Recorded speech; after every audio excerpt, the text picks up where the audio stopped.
What's good, people? As we get ready for the 2022 NBA Finals, there have been a bunch of teams this year who we thought had what it takes to compete for the Larry O'Brien Trophy. There's always a few teams that have all the championship pieces, but can't finish the puzzle. Whether it be crucial injuries or just sneaking that bitch up in clutch moments, there's always a few teams that just can't get the job done in the playoffs. That's why today, I'm going to share with you guys my top 10 teams since 2010 who failed to win an NBA championship. From 2010 to currently right now, I'm going to rate which team in that time frame falls in my top 10 ranking and which teams were the best teams at basically losing. Okay, let me chill. That couldn't win an NBA championship. Be sure to like the video and subscribe to the channel. Let's get right into number 10. At number 10, we have the 2022 Phoenix Suns. We start off with the most recent team this year that failed to even make the conference finals. The 2022 Suns were the first seed and won 64 games, breaking their franchise record, and are amongst only 7 teams since 2010 to win over 60 games in the regular season. This is including an 18-game winning streak as well that also broke a previous Suns record. 6 guys averaged over double digits for the Suns, including Devin Booker, who made All-NBA first team and was 5th in MVP voting, Chris Paul, who made All-NBA third team and led the league in assists per game, and Mikal Bridges, who made All-Defensive first team and came 2nd in voting for Defensive Player of the Year. Did I also mention that head coach Monty Williams was awarded Coach of the Year as well? The Suns were the overwhelming favorites to win it all this year, but their dominance did not translate to the postseason. They had to deal with a pesky New Orleans Pelicans team that pushed the Suns to a competitive 6-game series and had to finish that series without Devin Booker due to a hamstring strain. Their next opponent would be the Dallas Mavericks, led by Luka Doncic, and the Suns went up 2-0. And to be honest, they started talking smack way too early, and the Mavs would come back and push that series to a Game 7, in which the Suns would get blasted. Like they legit got embarrassed at home, nearly going down by 50. Chris Paul, Devin Booker, DeAndre Ayton, and basically the entire Suns roster played like horse shit, and they were eliminated in the second round, ending a season that many thought would end with the Phoenix Suns winning it all. At number 9, we have the 2012 Oklahoma City Thunder.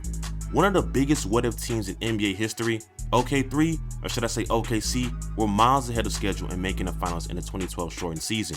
With a record of 47-19, which translates to a 71% win percentage that year, OKC had a competitive roster that featured Kevin Durant, who made All-NBA first team, an All-Star appearance, and was a scoring champ, Russell Westbrook, who made All-NBA second team and also an All-Star appearance, and James Harden, who was nearly the unanimous Sixth Man of the Year recipient that year.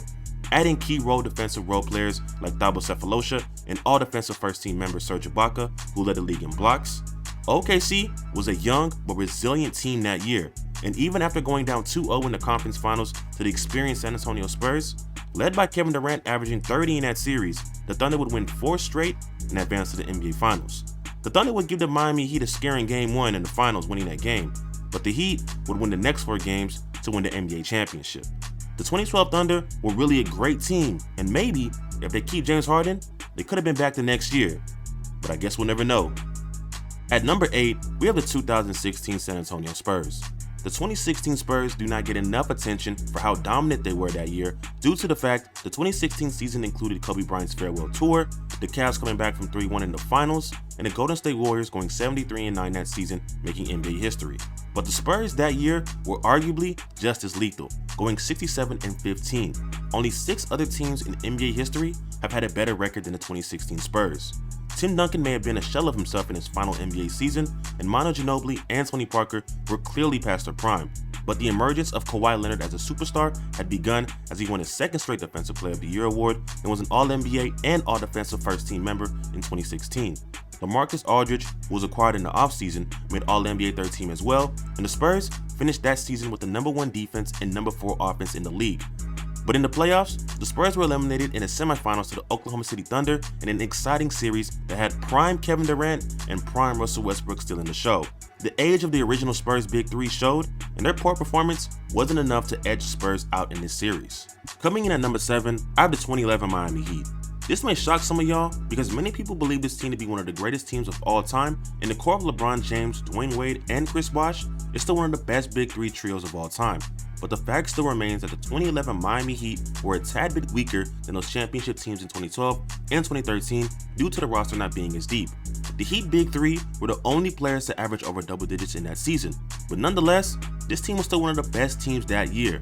In the Big Three's first year, they finished with a 58-24 record that put them as the second seed in the Eastern Conference. They finished with a top 5 offense and defense, and the Big Three of LeBron, Wade, and Bosh combined for 70.9 points per game as a trio.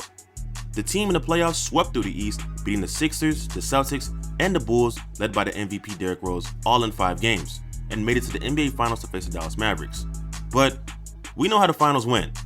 Though the Miami Heat were the clear better team, historically bad performances by LeBron in that series cost the Heat their second championship in franchise history. LeBron was abysmal in the fourth quarter in games 4 through 6, and the Heat couldn't stop or limit the three-point shooting from Dallas. If LBJ played like the player we know he is, then the Heat most certainly would have won this series. But the Mavs would beat the Heat in 6 games and win their first NBA championship. At number 6, I have the 2013 San Antonio Spurs. Spurs fans, you might want to cover your eyes for this one. The Spurs in 2013 were a well-balanced team that year and featured all-stars in Tim Duncan, who made All-Defensive and All-NBA first team that year, and Tony Parker, who made All-NBA second team as well. Finishing with the second best record in the Western Conference and holding a top 3 defense in the league, it was not easy to score on the Spurs, that also had a young Kawhi Leonard and Danny Green on the perimeter, and Manu Ginobili coming off the bench as well. 5 players averaged double digits that season for the Spurs, and they also led the league in assists per game as well. So the offense was a well-oiled machine that was difficult for most teams to deal with. In the playoffs, the Spurs would sweep the Lakers, beat the young Golden State Warriors, and sweep the Memphis Grizzlies in the Western Conference Finals to get to the NBA Finals to play the Miami Heat. Through 6 games that featured infinite highlights, the Spurs seemed to be on their way to beating the Heat in 6 as they were in prime position late in Game 6 to conclude the series. But again, we know what happened. Ray Allen would hit one of the clutchest three-point shots in NBA history, and they would push the game to overtime, and the Heat would win Game 6 and force to Game 7. And in one of the most tight, close, and competitive Game 7s I've ever seen, the Miami Heat would win that game and win back-to-back NBA championships. However, to this day, the Spurs were seconds away and even a few missed free throws away in Game 6 from hosting another Larry O'Brien trophy if it weren't for Ray Allen hitting one of the greatest shots ever. Now, before I get into the top 5 teams in my rankings, if you're enjoying the video, be sure to drop a like and subscribe to the channel, and follow me on all my social media platforms as well. Links are in the description. Coming in at number 5, we have the 2016 Oklahoma City Thunder. I know some people may think the 2012 Thunder were a better team than the 2016 Thunder, but that's just not the case.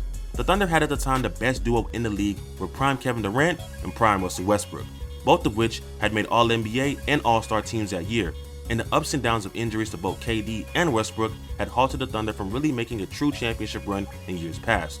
With a record of 55-27, the Thunder would finish 3rd in the Western Conference and had the second best offense in the league. Their defense wasn't amongst the elite teams in the NBA, but the Thunder had decent role players that contributed in their areas of expertise, like Serge Ibaka and Andre Roberson with their defense, and Enes Kanter Freedom and Steven Adams with their rebounding. The Thunder would beat the Dallas Mavericks in 5 games in the first round, and in the second round would face the second-seeded San Antonio Spurs, who are actually the number 8 team in my rankings to never win a championship in this video. The Thunder would pack them boys up in 6, led by KD and Westbrook going nuclear on offense. Their next opponent in the Western Conference Finals will be the 73-9 Golden State Warriors, led by the back-to-back MVP award winner Steph Curry, who were the overwhelming favorites. But shockingly enough, the Thunder will go up 3-1 and were on the verge of one of the most unexpected upsets. However, the Warriors would battle back, led by a legendary game by Klay Thompson in Game 6, ending any hopes of OKC closing the series at home, and finished off the Thunder in 7 games in the Bay. Kevin Durant and Russell Westbrook didn't play to the level that they were at in the regular season in the last 3 games of this series, but if they were able to get one more win, the Thunder could have very much ended up with their very first NBA championship. Unfortunately, that would be the end of that duo in OKC at the end of that season. At number 4, I have the 2017 Cleveland Cavaliers. Now, this is the first team on my list that won a championship in the previous year, which may not be fair, but the 2017 Cavs were just as much a better team. For one, the Cavs didn't have to deal with so many injuries like the 2 seasons prior with LeBron James, Kevin Love, and Kyrie Irving, and all 3 of these guys made the All-Star team the only year that they all made it together, and combined for 70.6 points per game. The Cavs had the second best offense in the entire league that year and finished with the second best record in the Eastern Conference. Though their defense wasn't elite by any measure, the dominance of the Cavs through LeBron and Kyrie's offensive toolset and their ability to knock down the 3-point shot at a high clip, which was 38%, was the second best in the entire league. It made the Cavaliers so much trouble for defense to deal with. In the playoffs, the Cavs basically coasted to the finals, sweeping the Pacers and the Raptors, and dispatched the first-seeded Celtics in 5 games to advance to the NBA Finals to meet the Golden State Warriors for the third year in a row. But there was just one slight difference. At small forward, it wasn't Harrison Barnes in the lineup. It was Kevin Durant. As great as the Cavs offense was, it was literally no match for the Warriors' high potent offense that had elite shooting and playmakers on the court at all times. And the 2017 Warriors were just as great on offense as on defense, ranking top 2 in both categories. LeBron would still do LeBron stuff, like averaging a triple-double in the finals, and Kyrie averaged close to 30 points per game, but the Cavs' others were neutralized in this series, and the Cavs would lose to just a better team in Golden State. The Cavs in any other year would win the NBA championship. Unfortunately, they had to go up against the greatest team of all time in the 2017 Golden State Warriors. Coming in at number 3, I have the 2016 Golden State Warriors. Okay, before you close the video and fry me in the comment section, let me explain. The 2016 Golden State Warriors, to me, are the greatest regular season team of all time. Regular season. There's no doubt in my mind on that. Led by Steph Curry, with one of the greatest MVP seasons ever and arguably one of the greatest offensive seasons ever, averaging 30 points per game on 67% true shooting. The Warriors were just on a different planet compared to the rest of the NBA in the regular season. Steph, Draymond, and Klay were all NBA first, second, and third team members respectively, and all made all-star teams as well. Draymond was also on the all-defensive first team as well included. The Warriors would start that season 24-0. Yes, 24-0, and would win 73 games, breaking the 96 Bulls regular season record of 72 wins. The Warriors had a top 5 offense and defense throughout the entire year, but in the playoffs, it would get a little shaky in the Bay. Steph would miss part of the first 2 series against the Rockets and Blazers due to an injury, but would return in the last 2 games against the Blazers to advance to the Western Conference Finals. They would then face the number 5 team on my list, the 2016 Oklahoma City Thunder, and would come back from a 3-1 deficit to advance to the NBA Finals to face the Cleveland Cavaliers for the second straight year. Though both teams had their entire roster available, the Warriors would go up 3-1, and all signs looked like the Warriors would close out the Cavs in Game 5. However, Draymond Green would get suspended for Game 5 for picking up another flagrant foul that accumulated into a 1-game suspension. Missing Draymond was big for the Warriors, and the Cavs understood the moment and won Game 5 thanks to 2 41-point games by Kyrie and LeBron. And with momentum on their side, the Cavs would win at home in Game 6, forcing a Game 7. The Warriors would again be hit with the injury bug as their defensive big man Andrew Bogut would not be able to play due to a bone bruise in his knee. Andre Iguodala was dealing with back spasms from Game 6, and there were reports that Steph wasn't truly 100% healthy after his injury in the Rockets series in round 1. But I'm not gonna lie to you, injuries are a part of the game, and the Cavs got the job done and put a 3-1 comeback in the finals and were able to win Game 7 and beat the best regular season team ever. Barring injuries and the Draymond Green suspension, and we could debate all day on if the Warriors win that year in 2016. But I have them at number 3 on my list because even though they're better than every team below them, the team that sits at number 2 was created to be the team just like the 2016 Warriors. And they almost did. And with that being said, at number 2, I have the 2018 Houston Rockets. No bias here, but the 2018 Rockets were the best team to push the greatest team of all time to the brink of elimination. The Golden State Warriors featuring Steph, KD, Klay, and Draymond. That year, the Rockets had added Chris Paul to pair up with James Harden, and the Rockets literally took off on this competition. James Harden would win his first MVP after years of finishing as a runner-up in voting, putting up 30 points per game, and CP3 played a major role in getting the most out of everyone in the Rockets roster. Both guys would be all-stars, and the Rockets would finish with a 65-17 record, first in the Western Conference. 6 guys averaged over double digits, leading to Houston hoisting the number 1 offense in the league and made the most threes per game in the association as well. Not to mention, the Rockets were excellent on defense, ranking 6th in the NBA as well. Houston had versatile wings with PJ Tucker, Trevor Ariza, and Eric Gordon, who could shoot the 3 and defend as well, and Clint Capella, who was a solid lob threat and glass cleaner, averaging 13 and 10. The Rockets would make easy work of the T-Wolves and Jazz in the first 2 series and would face the reigning NBA champion Golden State Warriors. Even though the Warriors were the odds favorites, the Rockets managed to contain the Warriors on offense and on defense through 5 games and went up 3-2 in that series, with only 1 game needed to get to the NBA Finals. Unfortunately, Chris Paul would be ruled out of the series after Game 5 due to a hamstring injury that he suffered, and the Rockets would be without one of their main offensive initiators. The Rockets would lose Game 6 in Golden State, and in Game 7, even though they were up double digits most of the game going into the third quarter, the Rockets would miss a historic 27 straight threes and would lose the series. A hamstring away from beating the greatest team of all time. Hate to see it, Houston. Before we get into the number 1 spot, I have a few honorable mentions. The 2014 LA Clippers, aka Lob City, that were led by Chris Paul and Blake Griffin. Though they never made a Western Conference Finals, they were always in the top teams in the Western Conference and had the tools to make a run at the championship. The 2020 Milwaukee Bucks, led by back-to-back MVP and Defensive Player of the Year Giannis Antetokounmpo, and were one of the best teams over the past 5 years and had the tools to make it to the NBA Finals as well. The 2011 Chicago Bulls, led by MVP Derrick Rose, the Bulls were the #1 seed and had an elite defense to pair up with their explosive guard who was able to score in crafty ways. And lastly, the 2014 Indiana Pacers, led by young Paul George, followed by Roy Hibbert and Lance Stevenson. The Pacers were amazing on defense and had to face the Miami Heat Big Three consistently in the playoffs to get to the NBA Finals. Though they never won, they always gave the Heat battles in the playoffs and were the #1 seed in 2014. And finally, at #1, I have the 2019 Golden State Warriors. Like I said before, Kevin Durant on the Warriors was just an offensive cheat code that broke the entire NBA. This team had won back-to-back championships already and were well on their way to three-peating again that year.